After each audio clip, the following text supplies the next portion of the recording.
आशा करता हूं आप सब बहुत अच्छे होंगे। मेरा नाम है सिद्धांत अग्निहोत्री, स्टडी ग्लोस पे आपका बहुत बहुत स्वागत है। तो दोस्तों, हम बात करेंगे 6 हैबिट्स, अमीर लोगों की 6 हैबिट्स। इस तरीके के लेक्चर्स अच्छे रहते हैं।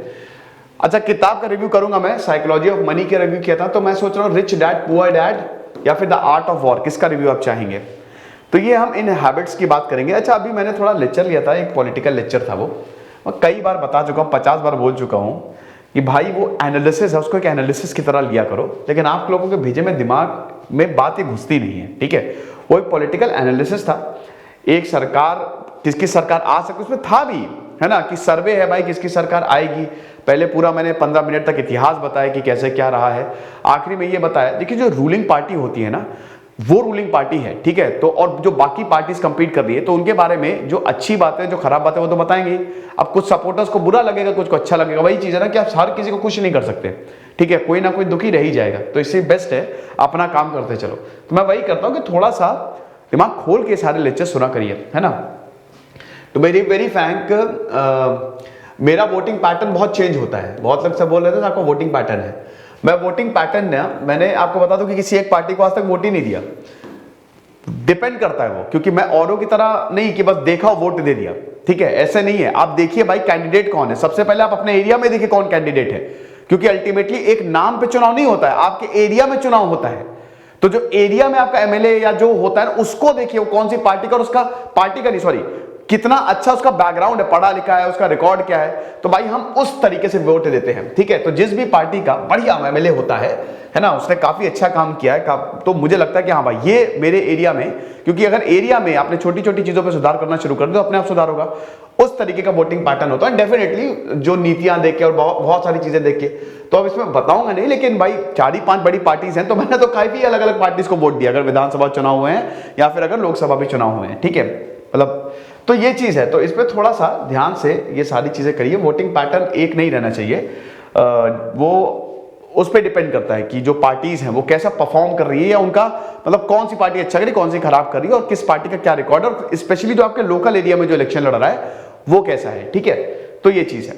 अच्छा, सबसे पहली चीज हम, चलिए अब इस लेक्चर पे आते हैं। अच्छा, मैंने प्रमोशन तो किया नहीं यार, प्रमोशन तो कर लूं। तो ये देखिए जीएस पेपर 1 हिस्ट्री है, मैंने खुद बनाया है। इसमें आपको एंशिएंट मेडाइवल कंप्लीट हो चुकी है, मॉडर्न कंप्लीट हो रही है, world history, India after independence और आर्ट एंड कल्चर, ये सारी चीजें आपको मिलेंगी। तो ये शानदार जीएस पेपर 1 हिस्ट्री का कोर्स है। आपको सिड 10 यूज करना है, एक्स्ट्रा 10% ऑफ है। Use code SID 10। इन नंबर्स पे कॉल करिए, नहीं तो आप व्हाट्सएप कर सकते हैं, ठीक है। तो सबसे पहली जो हैबिट होती है, जो आदत होती है, ये देखिए, सुबह उठना और सुबह जल्दी सोना, early to bed early to rise. क्या आपको पता है कि 80% जो बिलियनियर्स हैं उनकी आदत है, जैसे टिम कुक एप्पल के सीईओ सुबह 4 बजे उठ जाते हैं। ड्वेन जॉनसन बहुत बड़े एक्टर सुबह 6 बजे उठ जाते हैं। बिल गेट्स इसी टाइम पे, एलॉन मस्क, वॉरेन बुफेट, बहुत सारे, मुकेश अंबानी, बहुत लंबी लिस्ट है। ये आप सब में देखेंगे जो बिलियनियर्स होते हैं ना, वो जल्दी उठते हैं। एक तो देखिए, सुबह उठने से आपको टाइम ज्यादा मिलता है। अगर आप जल्दी उठ रहे हैं, आपको वक्त ज्यादा मिलता है, औरों के मुकाबले आप ऑलरेडी 2-3 घंटा आगे हो। मैं भी सुबह 6 बजे तक उठता हूं, तो मुझे पता है कि मेरा काम कितनी जल्दी हो जाता है। जल्दी काम करके मैं जल्दी फिनिश कर लेता हूं। फिर एक फ्रेशनेस रहती है। आपने अक्सर देखा होगा, एक बार आपकी सुबह नींद खुली, ब्रह्म मुहूर्त होता है, एक बार आपकी नींद खुली, फिर सोएंगे नहीं, बहुत फ्रेश फील करेंगे। दोबारा सो गए, उसके बाद जब आप उठोगे ना, तब आपको बड़ा, मतलब पूरा दिन ऐसा जाएगा कि यार क्या ही बेकार है, ठीक है। उसके बाद यह है कि सुबह उठने से एक तो लोगों को सुबह उठने में दिक्कत भी बहुत ज्यादा होती है। एक बार आप उठ जाइए, हमारे दिमाग में अलार्म क्लॉक जो है वो फिट होती है। एक बार आप उठ गए तो उसके बाद फिर वो कोई प्रॉब्लम नहीं आएगी, वो आप हर दिन सुबह उठते रहेंगे, ठीक है। तो ये चीज है। तो early to bed early to rise, ये जो है ना कि makes a man healthy wealthy and wise, ना हेल्दी भी बनाएगी आपको, वेल्दी भी बनाएगी और वाइज भी बनाएगी। तो ये सबसे इंपॉर्टेंट हैबिट होती है। जितने बिलियनियर्स देखिए, सबसे कॉमन हैबिट मैंने यही देखी है, जितनी भी बायोग्राफीज मैंने पढ़ी हैं और जितना मैंने इंटरव्यूज देखे हैं, कि भाई सब के सब जल्दी उठते हैं, है ना। क्योंकि एक तो रिस्पॉन्सिबिलिटी है ना भाई, रिस्पॉन्सिबिलिटी रहती है कि हमको जल्दी उठ के भाई सब कुछ अपना काम वाम खत्म करके, जो भी जिम्मेदारी है, रिस्पॉन्सिबिलिटी है, फिर उसका एक बाकायदा प्लान बनाना है। एक और चीज, जब जल्दी उठें तो ऐसा नहीं, बहुत लोग फोन देखने लगते हैं। देखिए मैं भी फोन देखता हूं जल्दी उठ के, लेकिन उसमें स्टक मत होइए। बस एक बार नोटिफिकेशन देख ली, बस उसके बाद रख दीजिए। 20, 25, 30 मिनट, 1 घंटा, उसके बाद फिर आप फ्रेशन अप होइए, बाकी योगा करिए, एक्सरसाइज करिए, और उसके बाद फिर अपने काम को रिज्यूम करिए। तो कहने का मतलब यही है कि जल्दी उठना is a very very good habit, जो ज्यादातर बिलियनियर्स जो हैं वो यूज करते हैं। देन वर्कआउट करिए। Workout is very important. Workout on a consistent basis. ज्यादातर लोग जो हैं वर्कआउट और ये अगली हैबिट इसी से रिलेटेड है, और मेडिटेट करने के लिए समय निकालते हैं, है ना। Cardiac is a very good thing, ठीक है। आप जैसे मान लीजिए कि प्रॉपर बॉडी एक्सरसाइज, अलग अलग गोल्स होते हैं कि वेट लूज करना, क्या करना है, नहीं तो कुछ सिर्फ फिट रहने के लिए। क्योंकि जब आप वर्कआउट करते हैं ना, तो आपके बढ़िया बढ़िया हार्मोन्स निकलते हैं, है कि नहीं। हैप्पी हार्मोन्स रिलीज होते हैं, आपकी जो बॉडी है वो फिट रहती है, कोलेस्ट्रॉल कम रहता है, ब्लड प्रेशर एकदम मेंटेन रहता है, मेडिटेट करते तो दिमाग एकदम हेल्दी रहता है, फ्रेशनेस रहती है। तो ये सारी चीजें, वर्कआउट के इतने बेनिफिट्स हैं ना। जब आप रोगों से दूर रहेंगे, जब आप अंदर से अच्छा फील करेंगे, कहते नहीं कि जब सुबह उठते हैं और मतलब जब पेट साफ हो जाता है, डाइजेस्टिव सिस्टम जब हमारा अच्छा रहता है, तो कितना आप अंदर से अच्छा फील करते हैं। सारी की सारी बीमारियां जो है वो पेट से जन्म लेती हैं।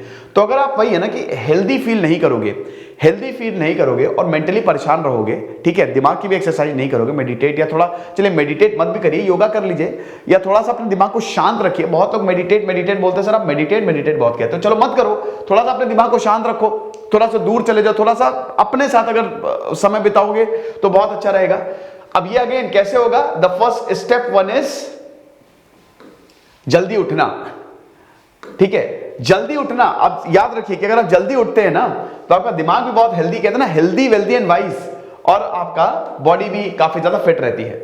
अगला ये इंपॉर्टेंट है कि इसमें बहुत सारे जो, जैसे एलोन मस्क कहते हैं ना कि भाई देखिए मैं बहुत ज्यादा काम करता हूं और मैं गोल ओरिएंटेड काम करता हूं, ठीक है, मेरा गोल ओरिएंटेड काम रहता है।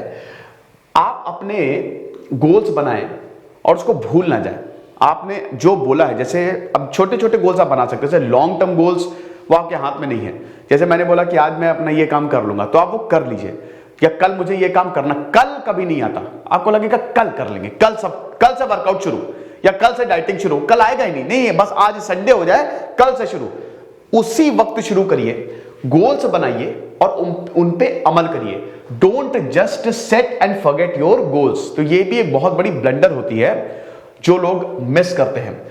बड़े बड़े जो अमीर लोग हैं ना, वो दे आर डूअर्स बेसिकली, है ना, वो डूअर्स रहते हैं, वो करते हैं, वो इनिशिएटिव लेते हैं, वो काम टालते नहीं है। एक और चीज इसमें मैं ऐड करना चाहता हूं, अपना काम खुद से ही करें, किसी और पे ना दें, अपना काम खुद से ही करें। इनफैक्ट अगर इससे आप देखिए, इसको आप अपने घर पे भी शुरू कर सकते हैं। जब सुबह उठें तो अपना बिस्तर खुद से लगा दें, वो आपको बहुत अच्छा एक फीलिंग देता है। और फिर उसके बाद ये भी है कि आपने बिस्तर इस तरह बढ़िया से लगा दिया, तो ये भी रहता है कि वो गंदा नहीं होगा अब, है ना। जब आप जाओगे काम से वापस आओगे तो आपको बिस्तर एकदम नीट एंड क्लीन मिलेगा, ये भी अच्छी बात है।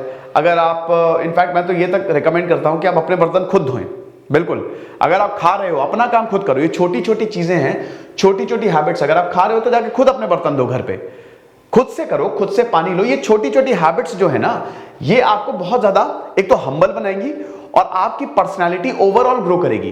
क्योंकि ये छोटी छोटी चीजों से ही ना ये दिमाग में आपके फीड होता जाएगा कि ये चलिए जिम्मेदारियां मैं निभाता जा रहा हूं, तो अब बड़ी जिम्मेदारी भी मैं निभा ही लूंगा। जब देखिए भाई टीपू सुल्तान ने बैटल फील्ड में जाके लड़ाई लड़ी थी, आपको पता है ना। बहुत सारे जो राजा थे, जैसे थर्ड बैटल ऑफ पानीपत में जो पेशवा थे, है ना, तो वो क्या करते थे, बाजीराव द्वितीय, वो जो पेशवा थे ना, वो मतलब लड़ते नहीं थे ग्राउंड में जाके। और वहीं अगर बाजीराव वन की बात करें, मतलब वो ऑर्डर देते थे तुम करो, तो वो जाके लड़ते थे। बाजीराव वन ने मराठा एम्पायर को एक्सपैंड किया। टीपू सुल्तान का भी सेम चीज, लोगों को मोरल बूस्ट रहता है जब वो देखता है कि हमारा लीडर खुद काम कर रहा है, जो हमको दिया। That is the difference between boss and a leader. जब वो देखता है कि हमारा लीडर जो है वो ग्राउंड पे जाके काम कर रहा है, वो लोगों की मदद कर रहा है, तो इट्स अ ग्रेट थिंग, मतलब जो उसको काम दिया गया है। तो इसमें ये भी एक बहुत इंपॉर्टेंट पॉइंट है कि जो भी काम करें किसी दूसरे को ना दें, उसमें खुद, अब देखिए अब आप हर काम नहीं कर सकते, लेकिन अपना इन्वॉल्वमेंट जरूर रखें। लोगों को दिखना चाहिए, जो आपके आसपास है, कि जो आपको काम दिया गया तो आप उसमें कर रहे हैं और आप मेहनती हैं, मेहनती, तो इससे आसपास के वाले भी मोटिवेट होंगे आपसे। ये बहुत बड़ा, भाई बिल गेट्स जो है, आपको बता दो ना, बिल गेट्स अपने ऑफिस में ही सोते थे, कई वक्त तक तो वो अपने ऑफिस में ही सोए हैं, इतना काम रहता था। बहुत अच्छे बॉस नहीं थे वैसे, काफी ज्यादा रूड रहते थे बिल गेट्स, लेकिन वो करना पड़ता था और लोग उनको भाई इसीलिए, और स्टीव जॉब्स का भी ऐसे ही था। ये सब जो है ना, ये एलॉन मस्क का सेम, ये खुद से काम करते हैं, मेहनती हैं ये, दूसरों को काम देंगे ना तो ज्यादा देर तक चलता नहीं है। देन उसके बाद जितनी ज्यादा किताब पढ़े उतना अच्छा है। आज भी वॉरेन बुफे बताते हैं ना कि मैं डेली बहुत किताबें पढ़ता हूं और जब तक मैं अपना 300-400 पेजेस जो है वो स्कैन ना कर लूं तो मजा नहीं आएगी। देखिए, किताबों से नॉलेज मिलती है, आप अलग अलग किताबें पढ़ रहे हैं तो आपको पता लगता है, आपका दिमाग खुलता जाता है। जैसे पहले मैं खाली, जैसे जब बैंक की तैयारी करता था मैं, ठीक है, बहुत पहले 2014 में, तो उसके बाद क्या था ना कि मेरे एग्जाम ही नहीं निकल रहे थे, लेकिन फिर मैंने यूपीएससी की तैयारी करनी शुरू की। तो अब यूपीएससी में आपको ओवरऑल पढ़ना पड़ता है, तो इससे क्या हुआ ना कि मेरे बैंक के एग्जाम ही निकलना शुरू किए, क्योंकि मेरा दिमाग खुल गया एक तरीके से, मैं सवालों को समझने लगा, अच्छा ये पूछ ही रहा है। पढ़ने से आपकी जो गांठें हैं ना उलझी हुई, वो सुलझ जाती हैं। तो किताब जो है ना वो आपको बहुत ज्यादा नॉलेजेबल बनाती हैं, आपको बहुत ज्यादा ज्ञान देती हैं। इनफैक्ट सिर्फ किताबें नहीं, आप कुछ भी पढ़िए, यू कैन रीड एनीथिंग। आप न्यूज़पेपर्स पढ़ लीजिए, सुन लीजिए, अब तो यूट्यूब आ गया है, खाली पढ़ने ही नहीं, ज्ञान जो है ना वो आपके दिमाग, अब आलतू फालतू ज्ञान नहीं, कंस्ट्रक्टिव ज्ञान, इकोनॉमी के बारे में पढ़िए, फाइनेंसेस के बारे में पढ़िए, लॉ के बारे में पढ़िए, संविधान के बारे में पढ़िए, ठीक है। तो इससे क्या होगा ना, आप अवेयर रहोगे, करंट के बारे में पढ़िए, आप अवेयर रहोगे, आपको पता, आप हर चीज से डील कर ले जाओगे, राइट। और आखिरी, रिलेशनशिप्स ऑफ प्रायोरिटी। बहुत लोग बोलते हैं अरे हमारे पास वक्त नहीं रहता है, वक्त सबके पास रहता है, निकालना पड़ता है, ठीक है। वक्त आप निकालिए और अपने रिलेशनशिप्स पे थोड़ा सा ध्यान दीजिए। आप देखिए, कहीं ऐसा तो नहीं कि जिंदगी की आपाधापी में कहीं आप इंपॉर्टेंट रिलेशंस, अपने माँ बाप, अपने दोस्तों को पीछे भूल गए हैं। एक टाइम बनाइए कि सुबह से शाम तक मुझे काम करना, शाम के बाद ये वाला वक्त मेरा फ्री है। जैसे पहले होता था ना भाई, साइकोलॉजी ऑफ मनी में मॉर्गन हाउसेल क्या कहते हैं कि पहले का जमाना अच्छा था। पहले के जमाने में आपको क्या था कि काम ज्यादा करना पड़ता था, 6 दिन आपको काम करना, संडे को भी काम करना, लेकिन वो एक निश्चित समय रहता था, सुबह 10 बजे गए, 5 बजे आ गए, दैट्स इट। लेकिन आप आज के समय में आपको छुट्टियां ज्यादा मिल रही है, काम कम है, लेकिन मेंटली प्रेशर ज्यादा है। आप घर पे भी जाओगे तो भी आप सोचते रहोगे ये काम करना है, वो काम, कल मीटिंग देनी है बॉस को। ये मत करिए, ये मत करिए। जो सक्सेसफुल लोग होते हैं ना, they always make relationships a priority, ठीक है। अब देखिए, इसमें शुरुआत में हो सकता है आपको दिक्कतें हो, शुरुआत में डेफिनेटली बहुत मेहनत करनी पड़ती है। जैसे अभी आप कोई, मैं जैसे कि स्टार्टअप चला रहा हूं तो मुझे वक्त नहीं मिलता है, लेकिन कोशिश करिए कि कम से कम 1-2 घंटे तो अपने चाहिए के साथ जरूर बिताएं। ओके, तो ये लेक्चर था, आई होप आपको पसंद आया होगा, ठीक है। भाई आज बारिश हो रही है, बहुत खराब मौसम हो गया है, पूरे भारत में ही अलग अलग जगह पे बारिश हो रही है, यूपी में तो काफी बारिश हो रही है।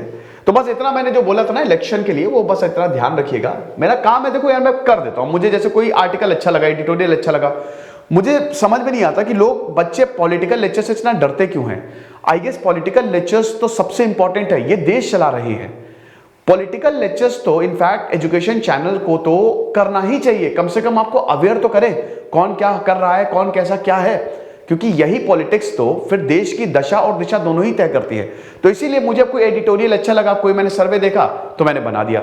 अब उसमें यह रहता है ना कि अब जैसे कुछ लोगों को, अब जैसे यूपी के इलेक्शंस है भाई, नो डाउट मायावती ने कमाल का काम किया, शानदार लीडर है भाई अखिलेश यादव, बहुत dynamic, young and dynamic leader है, बेहतरीन लीडर है। Same goes with Yogi Adityanath भाई, एज अ लीडर तो सभी बढ़िया है, अखिलेश यादव हो गए, मायावती हो गए, लेकिन अब पसंद की बात, अब किसी को पसंद आया तो ठीक है, नहीं पसंद आया तो वही बता रहे हैं कि थोड़ा सा आप मतलब ये समझिए कि एनालिसिस करना हमारा काम है। ओके, खुश रहिए, पढ़ते रहिए। दिस इज सिद्धांत अग्निहोत्री साइनिंग ऑफ।